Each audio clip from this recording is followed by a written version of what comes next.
ጤና ይስጥልኝ። ለዛሬ ያዘጋጀነውን እነሆ ብለናል።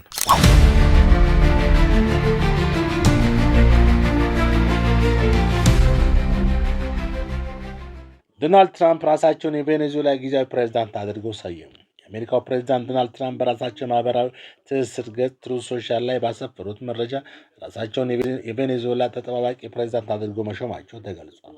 ትራምፕ የተጠቀሙት ምስል በዊኪፒዲያ ገጽ ላይ የተደረገ የሚመስል ኤዲቲንግ ሲሆን በውስጡም ከ45ኛው እና 47ኛው የአሜሪካ ፕሬዝዳንትነታቸው በተጨማሪም የቬኔዙዌላ ተጠባባቂ ፕሬዝዳንት ከጃንዋሪ 2026 ጀምሮ በስልጣን ላይ ያሉ የሚል ማለት ተቀምጦባቸዋል። ያልጠበቀ እርምጃ በዓለም አቀፍ መገናኛ ብዙሃን ዘንድ ከፍተኛ መነጋገሪያና መላምት ፈጥሯል። ሆኖም የህግ ባለሙያዎች እንደሚጠቁሙት ይህ ማድረግ ለዓለም አቀፍ ህግም ሆነ በቬኔዙዌላ ህገ መንግስታዊ ሰነዶች ውስጥ ምንም አይነት ህጋዊ መሰረት የለውም።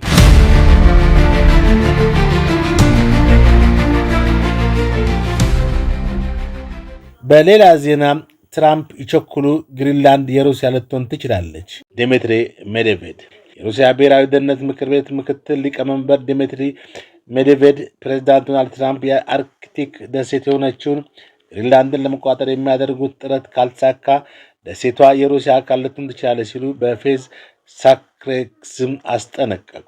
የሜድቬዴቭ የማስጠንቀቂያ ድራማ ሜድቬዴቭ ማክስ በተሰኘው የማህበራዊ ድረገጽ ገጻቸው ላይ ባሰፈሩት አስተያየት ትራምፕ ግሪንላንድን ለአሜሪካ ብሔራዊ ደህንነት ወሳኝ ናት በማለት ለመግዛት እያሳዩት ያለውን ፍላጎት ተሳልቀውበታል።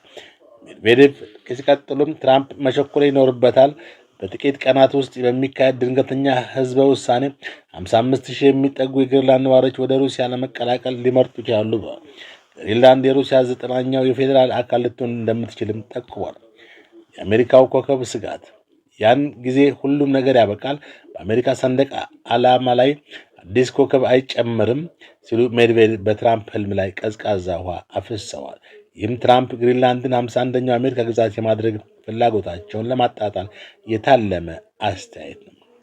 ከፌዙ ጀርባ ያለው እውነታ ሩሲያ በይፋ ግሪንላንድ ላይ ይገባኛል ጥያቄ ባይኖራትም የአርክቲክ ቀጠና ግን ለሀገሪቱ ከፍተኛ ስትራቴጂካዊ ጠቀሜታ አለ። የፖለቲካ ተንታኞች እንደሚሉት የሜድቬዴቭ ንግግር ሁለት ግቦች አሉት።